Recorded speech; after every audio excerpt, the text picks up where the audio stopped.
Martha and Mary at first appear as figures of an all too familiar human life. They have a home, a brother, an established routine, a relationship with Jesus, and the natural assurance that when it really matters, everything will be all right. They know exactly whom to turn to in trouble. They assume that connection with Jesus by itself should protect them from the worst outcome. We do this so often ourselves. We build our lives around an unspoken conviction that the essentials won't collapse. The job will remain, loved ones will stay near, health will hold. The future won't suddenly shut down. As long as those supports stand, we don't notice how deeply we depend on them. The breaking point begins not at the moment of resurrection, but at the moment of Jesus' delay.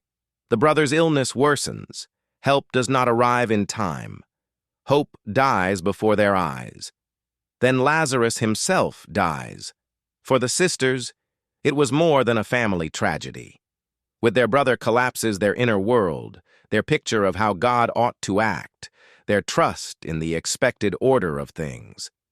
A person suffers not only from the event, but from the collapse of the meaning that had held them from within.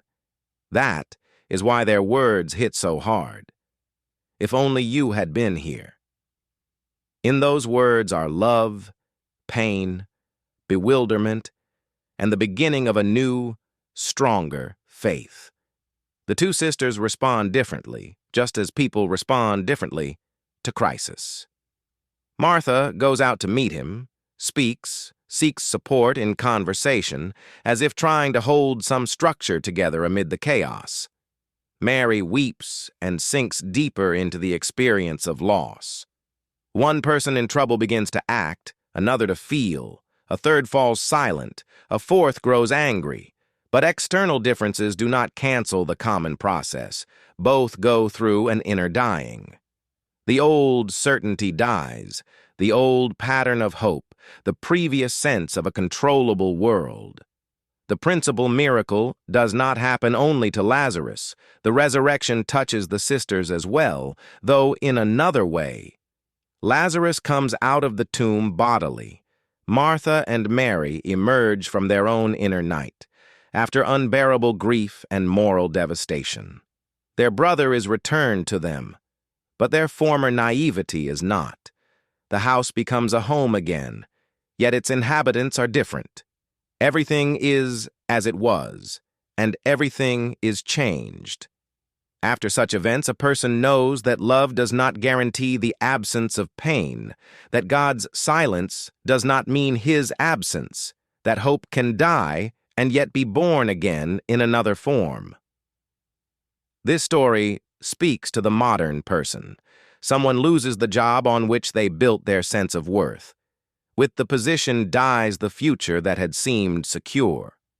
Someone goes through a divorce and realizes that not only the marriage has vanished, but an entire version of life. Someone hears a diagnosis and can no longer live with the same sense of time. Somewhere war begins. In all such cases, it is not only the external circumstance that dies.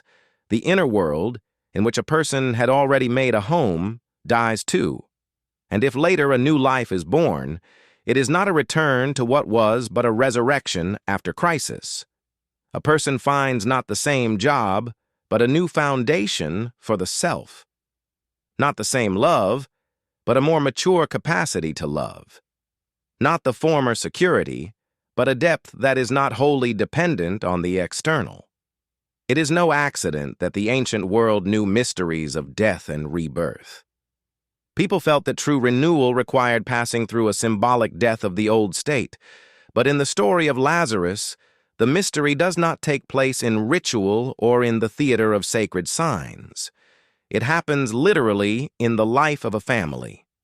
Death comes into the house. Hope is truly buried. And then the new thing arises not as a symbol, but as an event. That is why this story is so powerful. It joins the outward miracle and the inner truth of the human soul. Later, Paul will speak of death and new life, of the dying of the old self and the birth of the new person.